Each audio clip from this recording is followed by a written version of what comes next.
Hello everyone.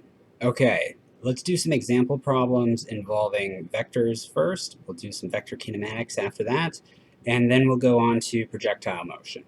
And these should be all jumping off from the things that are in chapter 3 of your textbook. All right, so vectors. So here I have a vector math example. I have two vectors, A and B here, and I've drawn them on this coordinate axes down here. So you'll notice, right, they're defined in terms of these two unit vectors, I and j, and sometimes you'll see me write x hat instead of I hat and y hat instead of j hat. And they're just know that they're both the same thing. You can use either of these definitions. It doesn't matter to me. But what you should know about a unit vector is that a unit vector has length 1. So the length is always 1 of every unit vector. And that so in the case of I and j unit vectors, they point along x and y, the x and y axis, and they're usually used to define the components of these other vectors. So let's do the first one. It says express A in terms of its magnitude times its direction. Okay, so we have a vector A here. To get the magnitude, you just take the square root of the sum of the square of each of the components. So the length of A, which by the way is sometimes just shortened as, we just write A without any vector over the top of it, it's equal to the square root of ax squared plus ay squared.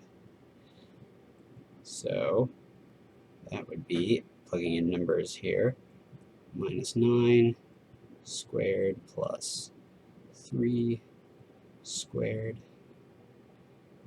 or that's 81 plus 9. In other words, we have root 90 is our length of the vector A. All right, then we wanted it, we were asked to express it in terms of a magnitude times a direction. So vectors have both magnitude and direction. And so the magnitude would be the length of the vector. So this one has root 90 as its length. And the direction, then, you can pick out a unit vector that has a length unity and points along a vector. Here, I'll draw one on here. It's a hat.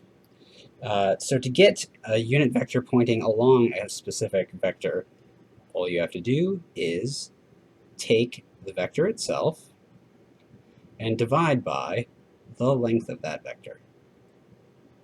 So it's pretty easy, right? That should make sense to you. If I take a vector which has magnitude and direction, and I divide it by its magnitude, then the length of that vector should be 1, should be unity, right? It should be a unit vector, but it'll still have that same direction. It'll still point in the same direction. So we use a hat to indicate the unit vector that points along the vector A. So I already have the length of A, it's root 90, and A is minus 9 I hat plus 3 j hat. So when I multiply or divide by a number, by any number for any vector, I can just do it on a component by component basis, right? So I have negative 9 over root 90 plus I hat plus 3 over root 90 j hat. Okay. So this would be the unit vector a hat. So if I wanted to express A, then in terms of its magnitude and its direction, I could write it just like this. length of A, so its magnitude, times its direction. I'm separating out there the two different aspects of it. So this is a useful thing to write sometimes.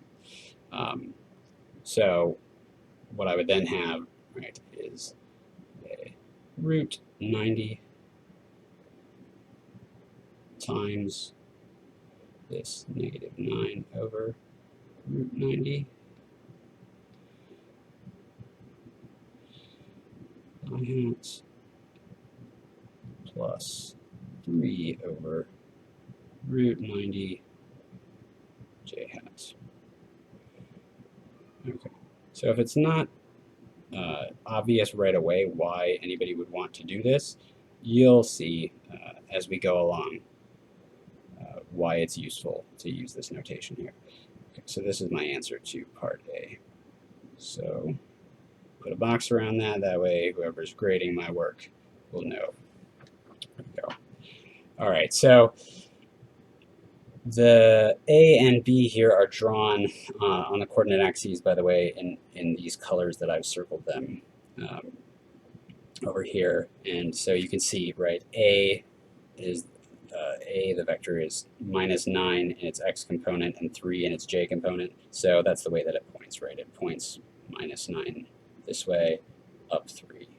In the same way, B goes to the right 3 and down 4. Okay. So, part B, C equals A plus B. Okay, let's find C equals A plus B. Well, there's two different ways that you could find this. So the first thing that you could do is you can take this vector, A, and you could take this vector B, and you could sum them up tip to tail. Okay, so here's what I mean by that. This would be the graphical way to find the vector C equals A plus B. I could take B and I could pick it up and move it right here so that the tip and the tail of A and B end up in the same spots. So I have to grab little pieces of it. Okay, so if I were to do that, I've gone along A and I've summed along B as well. So my resultant then would be C, this vector that points from the tip of A, or from the tail of A up to the tip of B. So that's the graphical way to add two vectors together. This C here is called the resultant. It's what happens after you superimpose two different vectors on top of each other. So that's the graphical way of adding the two together. I can also do it the algebraic way, right, where I add them component by component. So I already have it written down up here, right? It's -9I hat plus 3j hat plus these other two terms here. Well, when I add these two together, it's just going to be a component by component addition. So what I'll have is -9, the x component from A, plus 3, the x component from B, I hat direction, plus, now I'm going to do the j hat component, the j component, or the y component from A, which was 3, plus the y component from B, which was -4. Okay, so this equals -6 I hat plus -1 j hat. Okay, so here you can see, let's just make sure that the vectorial and the graphical representation both check out. Well, does this go -6 in the x direction, down 1? It certainly does. So C can be can take these two vectors graphically, or we can take them algebraically, and you get the exact same thing. So this is kind of what makes vectors useful, is that you can add them and multiply them by scalars and manipulate them to figure out other from quantities that have some direction component to them. You can figure out other components or other quantities that are based on those same, based on the original vector quantities. So now in part C, it wants me to find the angle between a plus b and the x-axis. Okay, so that would be this angle right here, theta. All right, well, what I'll just do is I'll take the angle from this, we'll call this, we'll pick out this little angle here, and then we'll just add 180 degrees to it. So we can call this theta prime. Right. So theta prime has, there's a cy component here, there is a cx component there, right? And they're -6 and -1. So if I wanted to get, so I know then that the tangent of theta prime is going to be equal to opposite over adjacent, right? cy over cx.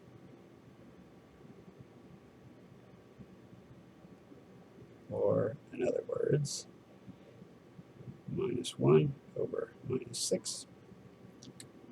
So 1/6.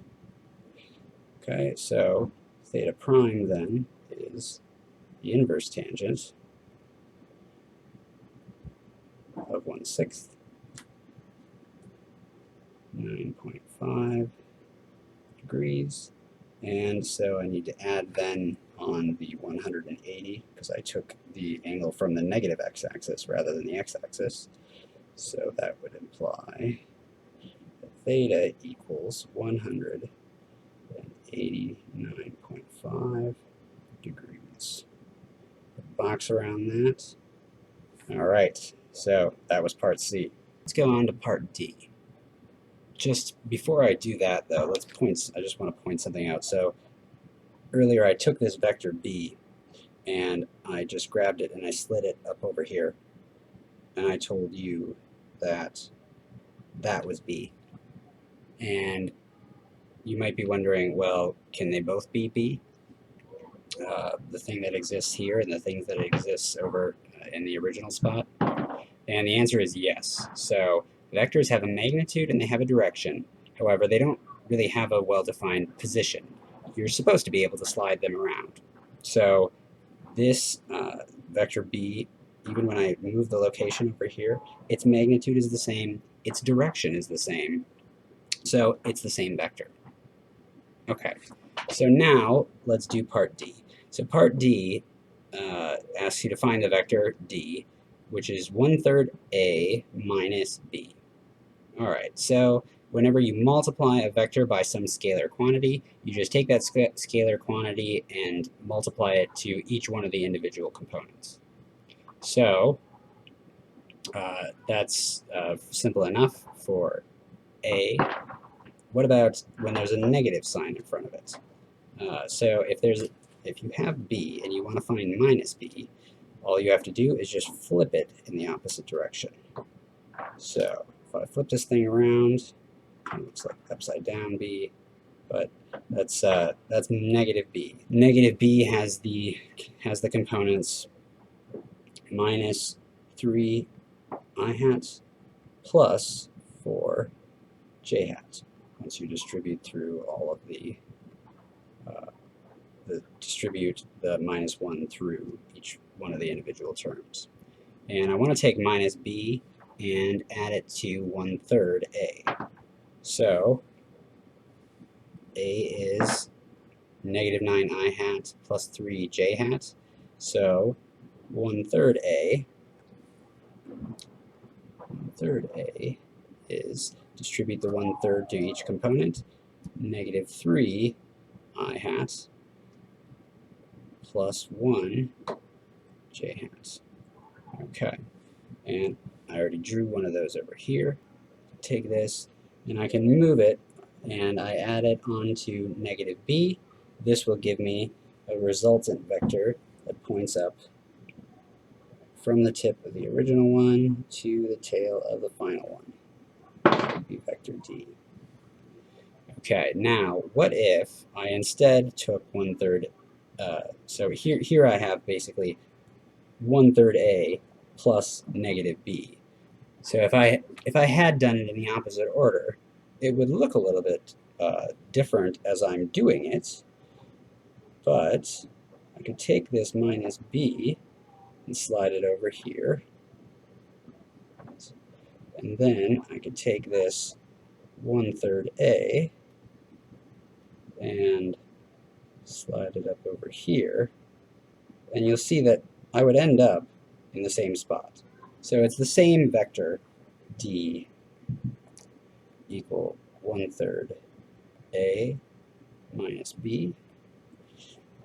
That'll be the same as minus b plus 1/3 a. It's probably not a mind blow or anything like that, but it tends to be more tricky when you think about it in the graphical form. Okay, so one more time then, let's just add the do it the algebraic way. I have 1/3 a is minus 3 I hat plus 1 j hat, and negative b is negative 3 I hat plus 4 j hat. So if I add those things together, right, I'll have a minus 6 I hat plus 5 j hat. So is that what I have? Well, let's see. 6 in the negative x direction, and about 1, 2, 3, 4, 5 up in the y direction. So I can do it vectorially, I can do it algebraically, and I will get the exact same thing. Here in this problem, we have the velocity of a particle moving in the xy plane is v of t equals 6t minus 4t squared in the x component plus 9, a constant value in the y component. Okay, and we were given that the units are in, v is in meters per second, and time is in seconds. And we're asked to find what is the acceleration when t equals 1 second. Okay, so we've talked about this before, that acceleration is the derivative of velocity. And important for kinematics with vectors is that when you take the derivative of some vector quantity, it's the same exact thing as just taking the derivative of the individual components. So here I'm going to have d dt of the x component of velocity, x hat, plus d dt of the y component of velocity times y hat. And there's another way of writing that, right? Vx dot x hat plus vy dot y hat. Remember, the dots are always derivatives with respect to time. Okay, so here I've substituted in our values already, right, from the components over here. And so let's just do the derivatives. So 6 times t, the derivative of that is just 6, right? Because the constant multiple rule times the derivative of t, the derivative of t with respect to t is just 1. And the second term, so that's the x hat component. And what about the y hat component? Well, I'm taking the time derivative of a constant value. That's going to be 0, right? The constants are not changing in time, so if we take the time rate of change of it, it's going to be 0. So what we have then is 6 minus 8t, x hat direction, okay? And so velocity was in meters per second and time was in seconds, so that means that the acceleration, which has units of whatever the velocity is divided by 1 power of time, is going to be in meters per second squared. All right, finally we were asked to find the acceleration for t equals 1 second. So that's just going to be 6 minus 8 times 1 That's the x hat direction, so that's just 6 minus 8, or in other words, it's minus 2 x hat meters per second squared. Okay, for any problem that you do with vectors, always remember vectors have a magnitude and a direction, so include both of them and include the units. You need all three of those things for full credit on a vector for a vector quantity.